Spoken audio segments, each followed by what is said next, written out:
y a des années, j'ai aimé une jeune femme que j'allais épouser. Je porte ici un mandat d'arrêt pour le dénommé Edmond Dantès. Merci de nous recevoir. Ben, merci de nous accueillir. Et bravo pour ce très beau film parce qu'on a passé un très très bon moment hier soir. Je ne sais pas si vous vous rendez compte à quel point la salle était émue. On était beaucoup en tout cas sur notre rangée à avoir versé notre petite larme. Donc est-ce que à une semaine de la sortie officielle du film, vous réalisez quand même un petit peu l'impact que va avoir ce film sur les gens ? On est en fait dans un état un peu fébrile, pour être tout à fait sincère, parce qu'on se rend bien compte avec les projections qu'on fait que le film a un gros impact sur les gens, il les touche énormément. Nous, c'est un film qu'on adore évidemment et qui nous touche beaucoup. Et on a donc cette sensation que le film plaît énormément, touche beaucoup les gens. Et donc on se met à croire que peut-être que ça va marcher. Et donc c'est un sentiment qui est étrange parce que tu as à la fois envie d'y croire, tu te mets à espérer, en même temps tu as peur d'être déçu, tu es très excité, tu as envie d'être le jour de la sortie, en même temps tu te dis non mais il nous reste une semaine justement, profitons. Moins d'une semaine. Moins d'une semaine, vendredi prochain. Et c'est vrai qu'on est dans un moment où on se dit que tout est possible. Et du coup, on se lève le matin, on se dit non, ça va pas marcher. Et le soir, on dit mais si, ça va marcher. Donc voilà, on est un peu dans cette machine à laver là. Vous avez une équipe d'acteurs qui le soutient. On a eu le petit mot de Pierre à la fin, qui a encouragé les gens à en parler, parce que c'est vrai que c'est pas parce qu'on a des grands noms, une grande production qu'il faut lâcher. Donc vous êtes fiers aussi de votre équipe, votre casting qui supporte le film à ce point. Je pense qu'on est fébrile aussi parce qu'on s'est beaucoup aimé tous. Ouais. C'est-à-dire qu'on était un très gros plateau. Il y avait presque 200 personnes sur C'était un grand cirque itinérant parce qu'on on a sillonné la France. Mais il y a vraiment eu un esprit de corps, un esprit de troupe, et avec aussi beaucoup de joie, beaucoup de légèreté. Il y a quelque chose de très fraternel en fait entre les actrices, les acteurs, et on a très envie de partager le film. Et c'est pour célébrer aussi une amitié, pour célébrer le travail en commun.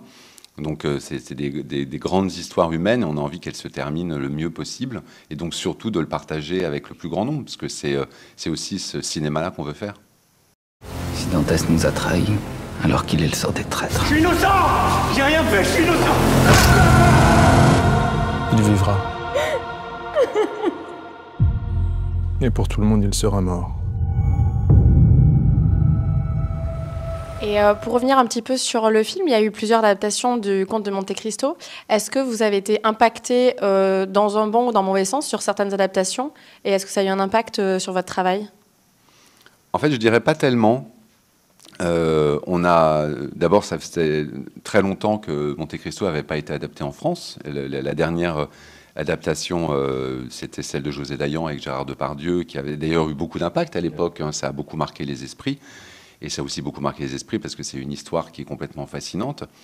Donc, il y a eu, depuis les années 20, depuis les années 30, beaucoup d'adaptations. Mon père en a fait une. À la fin des années 70 avec Jacques Weber, donc qui est une adaptation que j'aime beaucoup. Mais aucune de ces adaptations ne correspondait exactement à la vision, nous, qu'on avait du roman et de l'essence du livre. Et puis après, c'est comme une grande pièce du répertoire. C'est comme un Molière ou comme Hamlet ou comme un Shakespeare. On trouve que c'est intéressant parce que ce sont des histoires qui sont universelles et elles méritent d'être relues, retravaillées, re-regardées de manière différente. Et donc c'était plus inspirant qu'autre chose. On est sur un festival qui s'adresse surtout aux jeunes. Est-ce que vous auriez un conseil pour de jeunes réalisateurs qui voudraient aller sur de l'adaptation d'un roman? Est-ce que peut-être au niveau du choix, pour vous, c'était peut-être une évidence, Monte-Cristo? Mais comment on se dit que c'est une évidence et qu'on va dans ce choix-là? En fait, on dit souvent avec Alexandre qu'on ne psychanalyse pas nos envies, on essaie de les suivre. Je crois que c'est toujours difficile de savoir pourquoi on fait les choses. On s'en rend compte plutôt a posteriori qu'au départ. On se rend compte avec le recul, ça fait quand même plusieurs films qu'on fait, on se rend compte qu'il y a des thèmes qui reviennent, des sujets qui nous intéressent. Mais au fond, on a toute notre vie, pendant tout notre parcours, essayé de suivre nos envies. On a fait des choses très différentes avec Alexandre. On a fait des films, des pièces de théâtre, des séries. Et je crois que le conseil que je donnerais à un metteur en scène, c'est de suivre ses envies. Parce que ça sert à rien d'essayer de savoir ce que le public veut voir. Ça sert à rien de se mettre dans la peau des autres. Il faut essayer de suivre son désir, son envie. Et avec un peu de chance, ce désir sera partagé par d'autres. Et je crois qu'on n'est jamais aussi intéressant pour les autres qu'en écoutant sa propre musique. Et c'est intéressant, quand on a fait le prénom, par exemple, avec Alexandre, il y a une dizaine d'années, on a écrit cette pièce vraiment pour nous. On avait l'impression de ne parler que de nos familles, que de nous. On avait donné des prénoms originaux à nos enfants. Alex a 3 filles, moi j'ai 3 garçons. Et on trouvait marrant la réaction des gens, parce qu'on avait donné des prénoms originaux. Et on disait... Et au fond, tout ça nous a donné l'envie de faire cette pièce, mais on l'a vraiment fait pour nous. Et il se trouve que cette pièce, qui était peut-être la chose la plus personnelle qu'on avait jamais écrite, a été le plus gros succès qu'on ait jamais connu. Donc je crois qu'il faut pas essayer il faut pas trop réfléchir, en fait. Il faut vraiment faire ce qu'on sent. Et puis ça marche pas, mais au moins on saura pourquoi on l'a fait. Justement, vous avez parlé du prénom. Il y a un petit écho dans Monte Cristo sur une scène d'un dîner. Est-ce que c'était peut-être souhaité ou pas du tout ? Non, je dirais que c'était pas vraiment souhaité, mais par contre, quand on s'est retrouvé dans le dispositif en train de tourner cette séquence, ça nous a rappelé des souvenirs, puisque quand on avait tourné le prénom, on était resté enfermé dans le décor pendant 8 semaines avec nos acteurs pour faire ce dîner en temps réel. Et ce qui est génial dans Monte Cristo, c'est qu'il y a beaucoup de couleurs du cinéma différentes. Il y a, je dirais, il y a de la romance, de la tragédie, de la vengeance, des duels, des naufrages, et aussi une forme de comédie humaine, donc des choses qui sont un peu cruelles. Et ça, c'est une vraie scène de suspense qui est uniquement basée sur la situation, les dialogues, les regards, les non-dits. Et on voit que les gens réagissent et rient d'ailleurs même beaucoup pendant la séquence, parce qu'elle est horrible en fait, mais elle est horriblement drôle. Parce qu'on parle d'une chose que je ne dirais pas, quelque chose enfermé dans une boîte.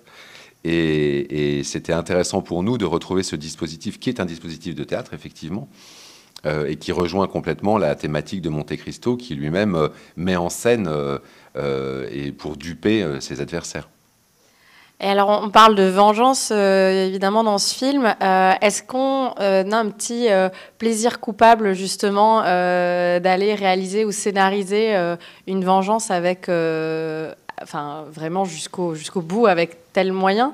Est-ce qu'il y a une certaine satisfaction à le faire ? Je dirais que la satisfaction est double, c'est-à-dire qu'il y a... C'est aussi le parti pris d'adaptation qu'on a eu avec Alexandre, c'est de voir tout le film du point de vue d'Edmond Dantès.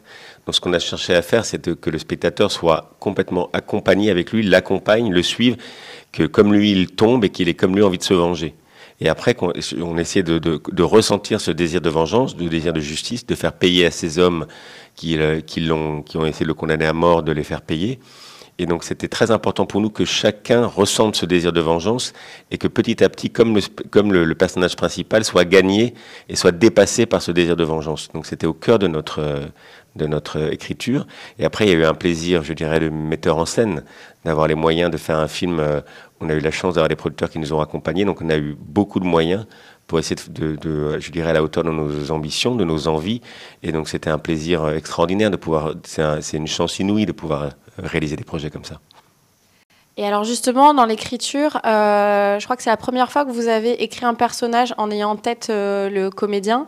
Est-ce que, quel est le changement en fait par rapport à votre travail d'habitude sur l'écriture d'un personnage ?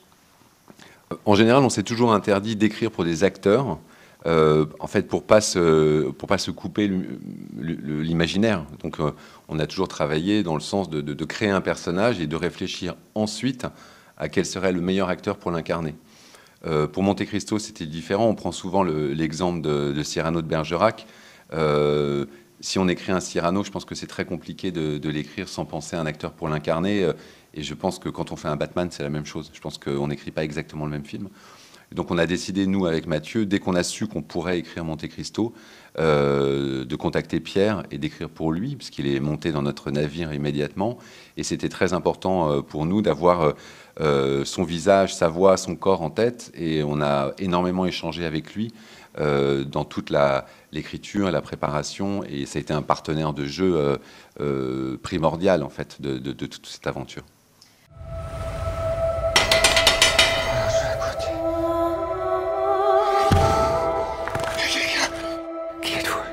Je suis l'abbé Faria. Et moi, je te porte le plus grand trésor que la terre ait jamais porté. Et je sais où se trouve le trésor. Mais que feras-tu de cette fortune? Feras-tu le bien ou laisseras-tu ton cœur s'emplir de haine? À partir de maintenant, c'est moi qui récompense. Et c'est moi qui punis. Qui êtes-vous? Je suis le comte de Monte Cristo. Et alors l'ironie, c'est qu'on le retrouve pas que, mais dans beaucoup de comédies. Et en fait, c'est un personnage très très sombre. Hier, dans la réaction du public, ça a été la surprise très positive.